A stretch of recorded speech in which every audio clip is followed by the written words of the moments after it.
You think Uh, that's okay and a Christian thing to do, Jay? well, you notice that the guy was talking shit all afternoon, all evening. So, like, I don't see why it's wrong to humble those people. Yeah, And then I when mean, he, it and just then when they come on, they play victim and they say, "I'm not here as a scholar, dude. I'm not." You were saying all throughout your chat you were going to whip my ass. You're going to put me in my place. You're going to smash me. It's garbage. All this stuff. And then he gets here and he plays all. I'm not a Bible man. I don't know. yeah, but you did something bad to me. So I had this content all lined up with modern day debate for Rachel to debate with that guy. Oh, I didn't Okay. know And that. now I and didn't know that. now because you destroyed him so badly, she had to pull out because it's not worth her time, Jay. So that's a lot of money you just cost me, buddy. Like I don't, that's pretty mean. It's pretty I'm mean. sorry. I'll pay you money. Yeah. How's It's that? pretty okay money. All right. You Well, can thanks, man. I you do can more do extort me for debate destruction. debate obstruct. Yeah. But the thing is like you should do more of these if you can. This is a hot topic, especially Christian Zionism, because of Yeah. what's going on with the Trump administration. I'd love to see more of these debates with, and if you want, I can see if I can dig some experts up for you Yeah, because man, I mean, I would do it on Crucible or with Jake. I'm not doing any debates on MDD. yeah, no, I understand, and I think Jake Rattlesnake, the Crucible, one of us would host it. But let's see what we can do because I actually found it fascinating. I don't think these people have much of a leg to stand on, dude. No, I couldn't So believe that. I literally thought that dude was going to do a lot better. I thought he was going to bring a lot of verses and a lot of text, and I mean that was like yeah, T jump level. yeah, that's $1,000, Jay. $1,000. I'm waiting for the check in the mail. I'll talk to All you right. later. All right. In the words of uh, Jack from the Pork Chop Express, checks in the mail. Checks in the mail. Okay, we got a room full here of 17 people. So if you disagree, please raise your hand because I'd rather go to the disagreeers than all the same Orthodox people. I'm not talking about Rachel and Andrew. I'm talking about the same Orthodox guys who always come on and they want to ask me the catechumen questions. So here comes the, what do you believe about rebaptism? Like, dude, we're having a debate, man. Come on. I'm not singling out anybody. I just know how this goes every time we do it. So raise your hand if you disagree or if you want to come on and present an argument. If there's no disagreeers, I'll just go to the next person. Todd, what's up?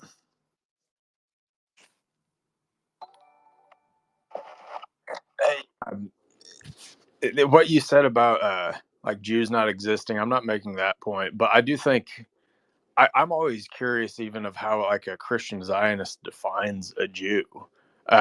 I think like I don't know if that's the strongest rhetorical point, but like what really makes someone grafted in, like, or if someone's half Jewish or a quarter or an eighth, or where do you draw the line? And I don't know if you've interacted with him enough to know the answer, Jay, but like Well, I it's know that within Judaism, rabbinic Judaism, there are debates over what exactly constitutes a full-fledged Jew and how many generations after conversion is necessary for things like intermarriage. And I don't know all the ins and outs and the specifics of the rabbinic debates, but or if the Christians adopt all of the all of the yeah, rabbinic that's true. definitions of that, which is kind of funny.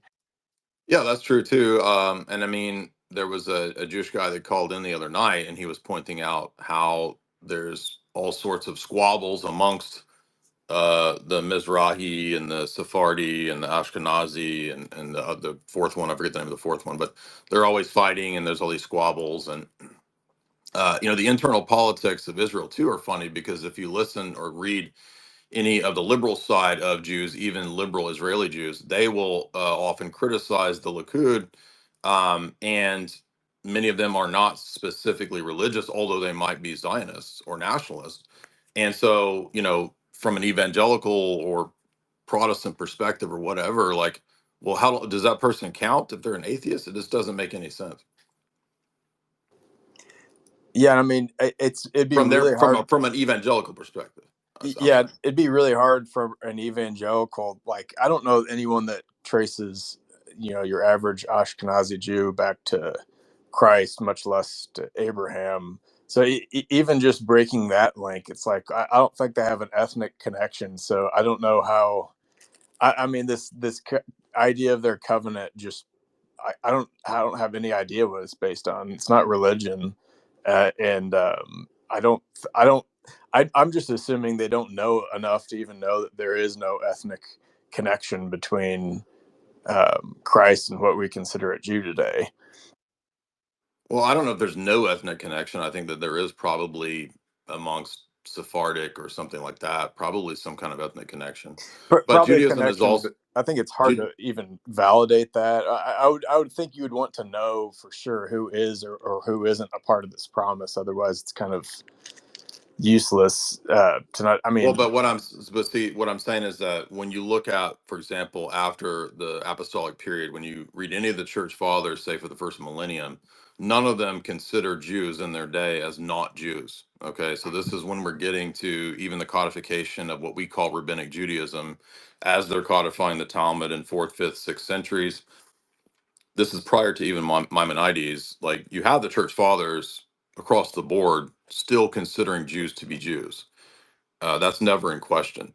So, because Judaism is a religion and an ethnicity, that's where people get confused. And it has always accepted converts. So, Abraham was a convert, even though it's not very friendly to converts. So, there can be converts, and usually they look towards, I think, multiple generations before they continue, before they consider you a full quote convert or a full Jew or whatever. I'm going from memory. I haven't looked into rabbinic Judaism in many years. I studied it along pretty extensively years ago. But that's what I recall. so I mean, it still Um, seems like from the evangelical perspective, it's like a Jew is someone that self-identifies as a Jew. Then I don't really know how else they would define it. well, I mean, if they go with like the rabbinical definition of matrilineal descent or something like that, maybe, I don't know. But regardless, like, there is some continued existence of Jews because Jews convert. We have famous Jews that converted to the Orthodox Church, like Father Bernstein, I think was his name, who became a priest and recently passed away. So, um, I think I've asked an evangelical family member why the Black Hebrew Israelites aren't the the God's chosen people, and it just because I mean they really don't have a connection to Christ, but it's still funny. Like, I don't know if they have any explanation for why the Black Hebrew Israelites aren't those ones. yeah, that could be a good question to ask an evangelical. To the people that are arguing in the chat, if you're calling me names, you want to call in. Otherwise, you're just going to get booted. Like, we don't care about you calling names when, like, this is like literally just the lowest tier IQ crap in the chat right now. Thank you for that question, though, Todd. It is a good question. And again, there's debate within, I guess, Orthodox Judaism on those questions.